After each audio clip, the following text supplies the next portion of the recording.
ब्रह्ममुरारिसुरार्चितलिङ्गं निर्मलभासितशोभितलिङ्गम् जन्मजदुःखविनाशकलिङ्गं तत्प्रणमामि सदा शिवलिङ्गम् देवमुनिप्रवरार्चितलिङ्गं कामदहन करुणाकरलिङ्गम् रावणदर्पविनाशकलिङ्गं तत्प्रणमामि सदा शिवलिङ्गम्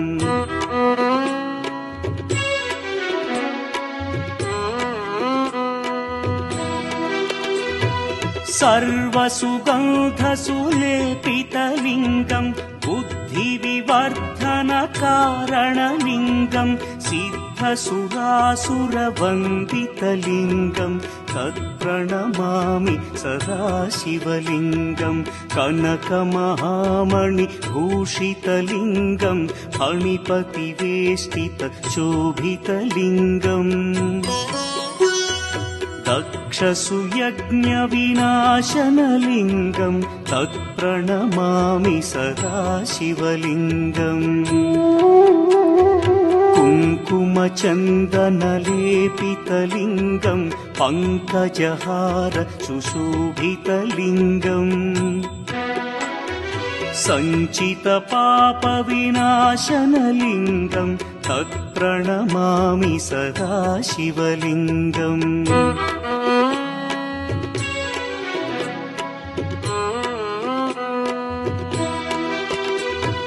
देवगणार्चितसेवितलिङ्गं भावैर्भक्तिभिरेव च लिङ्गं दिनकरकोटिप्रभाकरलिङ्गं तत्प्रणमामि सदा शिवलिङ्गम् अष्टदलोपरिवेष्टितलिङ्गं सर्वसमुद्भवकारणलिङ्गम् अष्टदरिद्र्यविनाशनलिङ्गं तत्प्रणमामि सदा शिवलिङ्गम्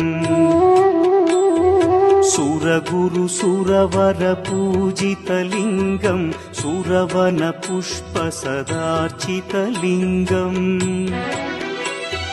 परमपदं परमात्मकलिङ्गं तत्प्रणमामि सदा शिवलिङ्गम् लिङ्गाष्टकमिदं पुण्यं यः पठेच्छिवसन्निधौ शिवलोकमवाप्नोति शिवेन सह मोदते।